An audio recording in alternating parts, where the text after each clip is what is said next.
Welcome to your ultimate guide on monosaccharides. As we embark on this journey, let's first understand what monosaccharides are. Known as simple sugars, these are the foundational units from which all carbohydrates are constructed. Picture them as the building blocks of your favorite sugary treats and energy sources.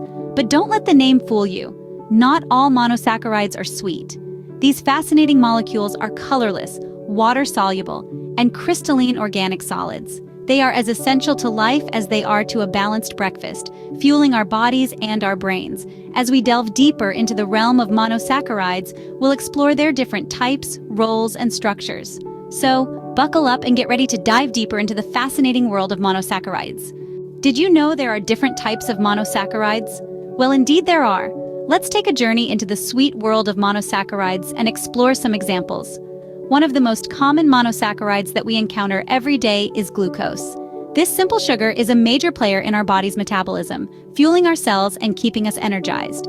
Next up on our monosaccharide tour is fructose. Ever wondered why fruits taste sweet? You can thank fructose for that.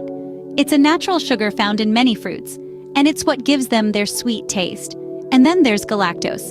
You might not be as familiar with this one, but it's an important component of lactose, the sugar found in milk. So every time you enjoy a glass of milk or a scoop of ice cream, you're getting a dose of galactose. Apart from these examples, monosaccharides can be classified in another way too, by the number of carbon atoms they contain. Trioses have 3 carbon atoms, tetroses have 4, pentoses have 5, and hexoses have 6. This classification helps scientists understand the structure and functions of these sugars better. So what we've covered today are just a few examples of monosaccharides. There are many more types of these simple sugars, each with their unique structures and roles in our bodies. They may be small, but they are mighty, playing crucial roles in our nutrition and metabolism. That's just the tip of the iceberg. There's so much more to learn about monosaccharides. Ever wondered what role these simple sugars play in our body? Let's dive into the world of monosaccharides and unravel their significance. At the heart of our body's metabolism, we find a monosaccharide named glucose. It's our body's primary source of energy. Every time we consume food, our body works to break down complex carbohydrates into glucose. This glucose then enters our bloodstream, and with the help of insulin, it moves into our cells where it gets converted into energy. This energy fuels our daily activities, from walking and talking to thinking and dreaming. So next time you're running a marathon or simply binge-watching your favorite show, remember it's glucose that's powering you through. But that's not all. Monosaccharides also serve as the building blocks for larger sugar molecules. When 2 monosaccharides link together, they form a disaccharide. Sucrose, the common table sugar we love in our coffee, is a disaccharide made from the monosaccharides glucose and fructose. Moving up the ladder, we have polysaccharides. These are complex carbohydrates formed by the linkage of many monosaccharides. Starch and cellulose, crucial components of the plant cell wall, are examples of polysaccharides. Our body breaks down starch into glucose for energy, while cellulose, though indigestible, plays a key role in our dietary fiber intake. So, from giving us the energy to function to forming part of the food we eat, monosaccharides play a vital role in our lives. They are the fundamental units that shape the world of carbohydrates. So, you see, these simple sugars have a not-so-simple role in our bodies. Now let's delve into the structural aspects of monosaccharides. Monosaccharides, the simplest form of carbohydrates, have a fascinating structure that can be classified in a few different ways. One of these classifications is based on the presence of specific functional groups. So, what does that mean exactly? Well, in the realm of organic chemistry, a functional group refers to a group of atoms that have specific chemical properties. In monosaccharides, these functional groups are either an aldehyde or a ketone group. Let's start with the aldehyde group. Monosaccharides that contain an aldehyde group are known as aldoses. The aldehyde group consists of a carbon atom double bonded to an oxygen atom and also bonded to a hydrogen atom and an R group, which represents the rest of the molecule. The presence of this particular group gives aldoses their distinctive properties. On the other hand, we have monosaccharides with a ketone group, and these are known as ketoses. The ketone group is characterized by a carbon atom double bonded to an oxygen atom and bonded to 2 R groups. It's this ketone group that gives ketoses their unique characteristics. Even though aldoses and ketoses are different in structure, they have one thing in common. They both play a vital role in the energy metabolism of living organisms. Whether it's glucose, an aldose, which is the primary energy source for our bodies, or fructose, a ketose, which is a common sugar found in fruits. These monosaccharides are crucial for life as we know it. Isn't it interesting how a small structural difference can categorize these sugars into different types? Did you know that monosaccharides can have mirror image versions? That's right. Just like your left hand is a mirror image of your right hand, monosaccharides can exist as mirror images of each other. These mirror images are known as stereoisomers. Now you might be wondering, what exactly are stereoisomers? Simply put, stereoisomers are compounds that have the same molecular formula and sequence of bonded atoms, but differ in the three-dimensional orientations of their atoms in space. In terms of monosaccharides, this means that even though they may have the same number of carbon, hydrogen, and oxygen atoms, the arrangement of these atoms can be different, giving rise to different stereoisomers. This fascinating phenomenon is brought to the forefront with the help of Fischer projections. Named after the German chemist Hermann Emil Fischer, these projections are a two-dimensional representation of a three-dimensional molecule. They help us to visualize the structure of monosaccharides and identify their stereoisomers. The horizontal lines represent bonds coming out of the plane towards you, and the vertical lines represent bonds going into the plane away from you.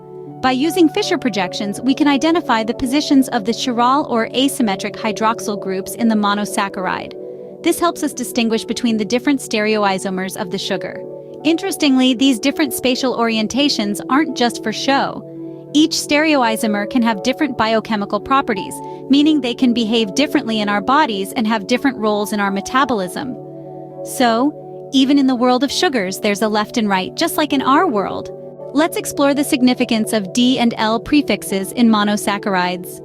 Just when you thought we had covered all the intriguing aspects of monosaccharides, here comes another one, the mysterious D and L prefixes. But don't worry, there's nothing daunting about these.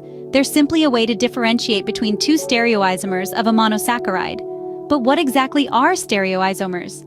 They're molecules that have the same molecular formula and sequence of bonded atoms, but they differ in the three-dimensional orientations of their atoms in space.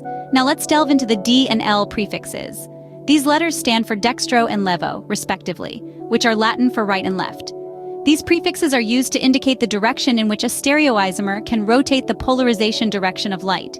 D stereoisomers rotate light to the right, or dextrorotatory, while L stereoisomers rotate it to the left, or levorotatory. But here's the catch. The D or L configuration of a sugar doesn't necessarily correlate with its dextrorotatory or levorotatory nature. In fact, some D sugars are levorotatory, and vice versa. So then, how are these prefixes useful? Well, they tell us about the spatial arrangement of the atoms. Specifically, they refer to the configuration of the chiral carbon furthest from the carbonyl group. If the hydroxyl group on this carbon points to the right in the Fischer projection, it's a D sugar. If it points to the left, it's an L sugar. So, in the world of monosaccharides, D and L don't just stand for right and left. They tell a story of molecular orientation, light rotation, and the fascinating complexity of nature's sweetest building blocks. Who knew that the world of sugars could be so complex and fascinating? Now let's talk about the biochemical properties of monosaccharides. Monosaccharides are fascinating. You see, they can exist as mirror image isomers, each one having different biochemical properties. In the world of chemistry, these mirror images are known as stereoisomers. They share the same molecular formula, but their structures, specifically the spatial orientation of their atoms, are mirror images of each other, much like your left hand is to your right. Now, why is this important? Well, it's because this difference in orientation can lead to drastic changes in how these molecules behave biologically. For instance, just as you can't fit your left hand comfortably into a right-handed glove, enzymes in our bodies can only interact with specific orientations of these sugar molecules. Imagine a lock and key, where the enzyme is the lock, and the sugar molecule is the key. Only the right stereoisomer will fit perfectly into the enzyme, triggering a specific biochemical reaction. This is a critical aspect of how our bodies metabolize sugars, with each stereoisomer of a sugar potentially having a different role in our metabolism. Moreover, these different orientations can also affect how these sugar molecules interact with light. Monosaccharides can actually rotate the direction of polarized light. This property, known as optical activity, is another way to distinguish between different stereoisomers. The way these simple sugar molecules can exist in different forms and how these forms can have such diverse biochemical properties is truly a testament to the complexity and elegance of nature's design. So, the orientation of a sugar molecule can change its biochemical properties. Isn't that amazing? That's a wrap on our journey through the world of monosaccharides. We've taken quite a deep dive into the sweet world of simple sugars, haven't we? Let's quickly recap what we've covered. We kicked off with an introduction to monosaccharides, the basic units from which all carbohydrates are built. These organic solids are colorless, water-soluble, and crystalline. And while some like glucose, fructose, and galactose can taste sweet, not all of them do. We then explored the different types of monosaccharides, defined by the number of carbon atoms they contain. From trioses to hexoses, each has its unique structure and function. In our discussion on the role of monosaccharides, we highlighted the crucial part glucose plays in metabolism. It's the fuel that keeps our bodies in motion. Our journey led us to the structural classification of monosaccharides, where we learned about the presence of aldehyde or ketone groups. This helped us distinguish between aldoses and ketoses. We then delved into the fascinating world of stereoisomers in monosaccharides. We learned that these mirror-image isomers have different spatial orientations and thus different biochemical properties. Next, we discussed D and L monosaccharides. Remember, these prefixes relate to the ability of monosaccharides to rotate the polarization direction of light. And lastly, we touched upon the biochemical properties of monosaccharides, including their different tastes and roles in the body's chemical reactions. I hope this journey has given you a deeper appreciation for the complexity and importance of these simple sugars and how they contribute to the sweet and not so sweet aspects of life. If you enjoyed this journey and learned something new, hit the subscribe button and stay tuned for more interesting topics. Thanks for watching.